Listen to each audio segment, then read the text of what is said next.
It is 2 in the morning and the room goes dark. Something falls.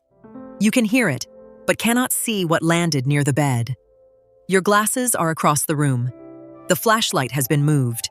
There may be broken glass on the floor, and the emergency bag is buried in a cupboard, packed so heavily that carrying it becomes another problem.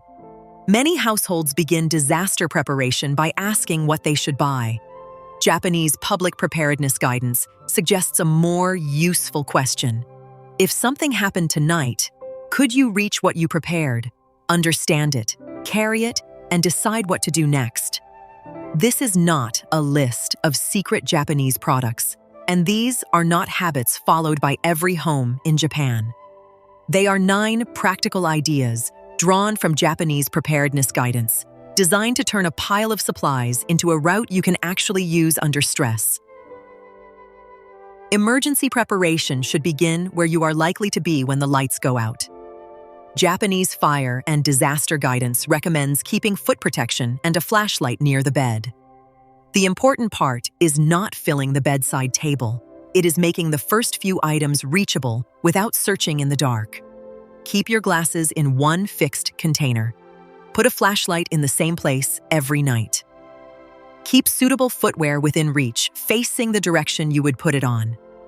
Give your phone and backup battery a regular charging place. Try this simple test.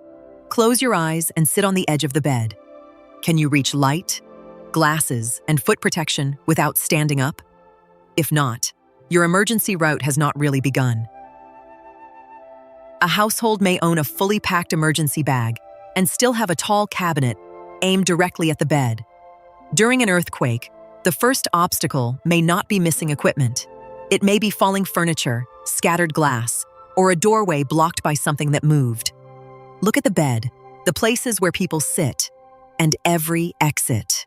Avoid storing heavy objects overhead. Position tall furniture so that it is less likely to fall toward a person or block a route. When furniture needs securing, use a method suited to the wall and the item. Ask a qualified local professional if you are unsure. The goal is not to call a room earthquake-proof. It is to create a safer starting area and reduce the chance that your exit is blocked before you take the first step. Water, canned food, tools, medicine, and clothes can make one bag look impressively complete. Then you try to lift it. Japanese government guidance emphasizes preparing carry-out items around the needs and carrying ability of the person who will use them. The most honest test is physical. Put the bag on, walk from your door to the street, and return. If it pulls you off balance, prevents you from keeping both hands free, or must be put down after a minute, reorganize it. Keep essential evacuation items in a bag you can genuinely carry. Store the larger supply of water, food, and sanitation items separately for use at home. One overloaded bag should not be forced to perform 2 different jobs. One large box at the back of a storage room may be hardest to reach when it matters most. A more usable system has 3 layers. The first is a small, everyday layer: identification, emergency contacts, a compact light, and essential health information. The second is the carry-out layer: some water and food, weather protection, basic first aid, and personal necessities. The third is the home layer: the larger water and food supply, portable toilets, sanitation items, and backup power. This does not mean buying everything 3 times. It means assigning every item to a real situation. During a blackout, you should not need to empty the evacuation bag to find a light. If you must leave quickly, you should not be trying to carry the entire household stock. Japanese fire and disaster guidance recommends planning for at least about 3 days of water and food.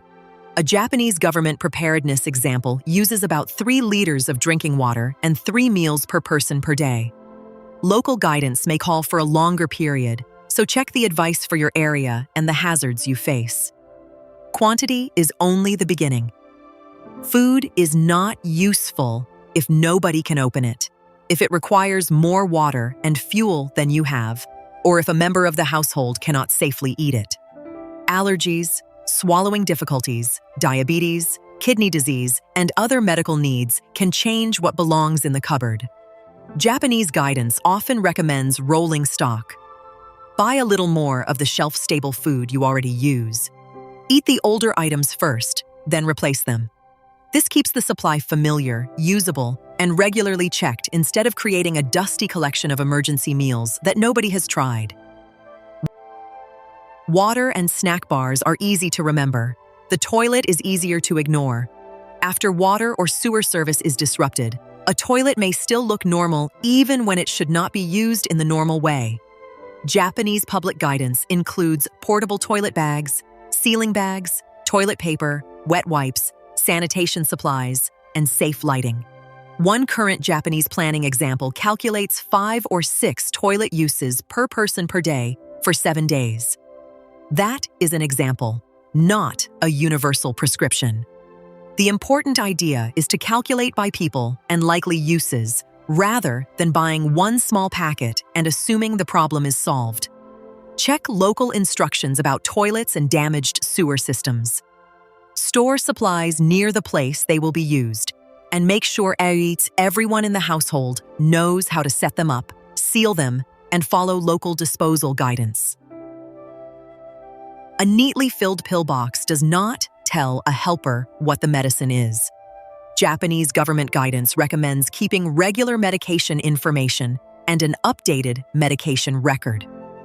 Your version might list medicine names, doses, instructions, allergies, and contact details for your clinician and pharmacy. Keep a paper copy and a phone copy in separate places. Glasses, hearing devices, mobility aids, dental supplies, and other daily essentials also belong in the personal plan.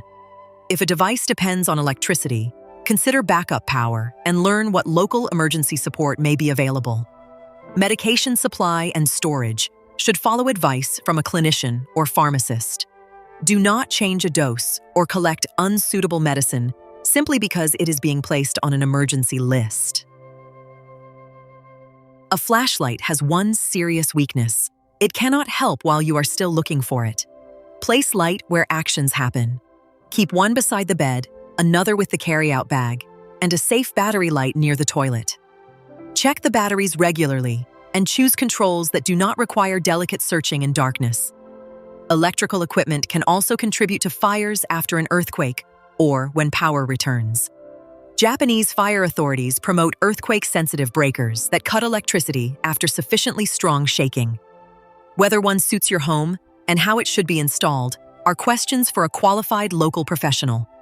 The goal is simple.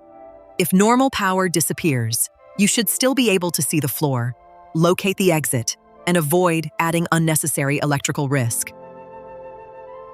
The shortest route on paper may not be usable after a disaster. Japanese fire and disaster guidance recommends discussing safer areas, evacuation locations, possible routes, responsibilities, communication methods, and a meeting place in advance. Turn that discussion into a small rehearsal. Walk the route in daylight. Then switch off the main lights and try it again. Carry the emergency bag.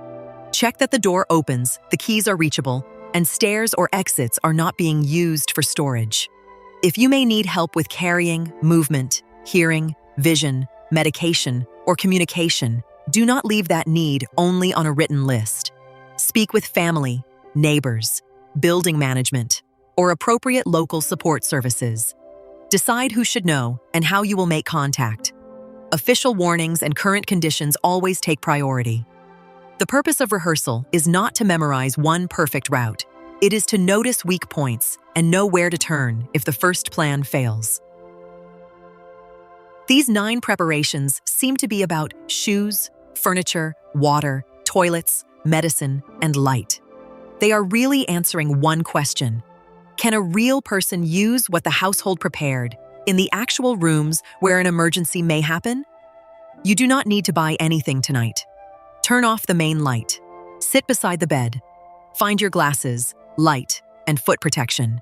Then lift the emergency bag and walk to the door.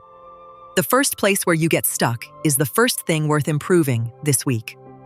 What did you discover first? Something you could not find, could not carry, could not see, or did not know how to use. Tell me in the comments. This is Japan Made Practical, where useful details from Japanese life become small changes that work in ordinary homes.